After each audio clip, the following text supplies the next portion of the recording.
আসসালামু আলাইকুম বন্ধুরা, কেমন আছো তোমরা সবাই? আশা করি নিশ্চয়ই সবাই ভালো আছো। তোমাদের প্রতি অনেক অনেক ভালোবাসা ও শুভেচ্ছা নিয়ে আবারও আমি তোমাদের সামনে এসে পড়লাম নতুন আরেকটি ভিডিও নিয়ে। আজকে আমি তোমাদেরকে আমার সাথে বেড়াতে নিয়ে যাব বাইরে, যেটা হচ্ছে জর্ডানের একমাত্র সামুদ্রিক বন্দর আকাবা। আকাবা হচ্ছে জর্ডান আর ইসরায়েলের মাঝামাঝি স্থানে অবস্থিত একটি সমুদ্র। তো চলো শুরু করা যাক আজকে আমাদের ভিডিওটি।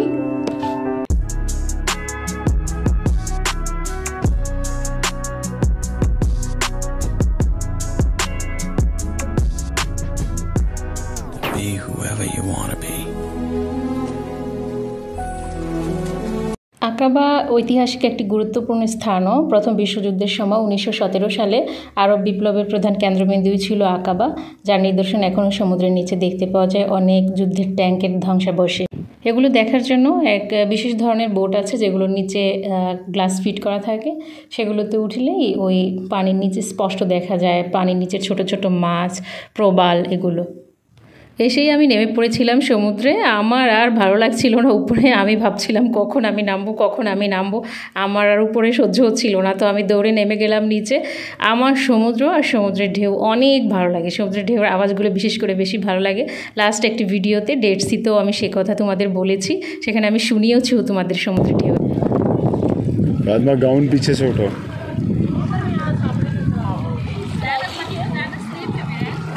नहीं तुम और जाओ एक दफा। हाँ वो ये এই লোকগুলো এখানকার স্থানীয়, আমাদের পরিচিত কেউ না। আর ওই পাশে দেখো পাহাড় দেখা যাচ্ছে যে, আর বিল্ডিংগুলো সেগুলো সব ইসরায়েলের। আরও একটা বোট দেখা যাচ্ছে না, সেটাও ইসরায়েলের সীমানা, ইসরায়েলের বোট।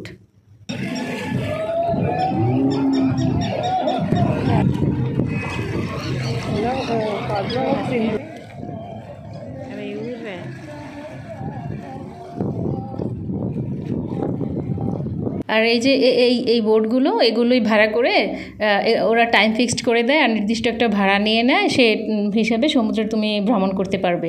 এগুলোর নিচেই গ্লাস ফিট করা থাকে, সেখানে নিচের দিকে তাকালেই সমুদ্রের সব কিছু স্পষ্ট দেখা যায়। ছোট ছোট মাছ দেখা যায়, অনেক রকমের মাছ, তারপরে প্রবাল, তারপরে অনেক কিছুই দেখা যায়। যেমন যুদ্ধের, আমি কতগুলো যুদ্ধের ট্যাঙ্কও দেখেছি, যুদ্ধের ট্যাঙ্কের ধ্বংসাবশেষ এগুলো দেখেছি। তো ভিডিওটি তোমরা যদি দেখে থাকো তাহলে আমাকে অবশ্যই কমেন্ট করে জানাবে ভিডিওটি তোমাদের কেমন লাগলো। আর আমাকে কমেন্ট করলে আমি অবশ্যই উৎসাহিত হব ভালো ভালো ভিডিও তোমাদের উপহার দেওয়ার জন্য। আর সবার কাছে আমার আবারও রিকোয়েস্ট, আমার চ্যানেলটিকে অবশ্যই সবাই সাবস্ক্রাইব করে যাবে।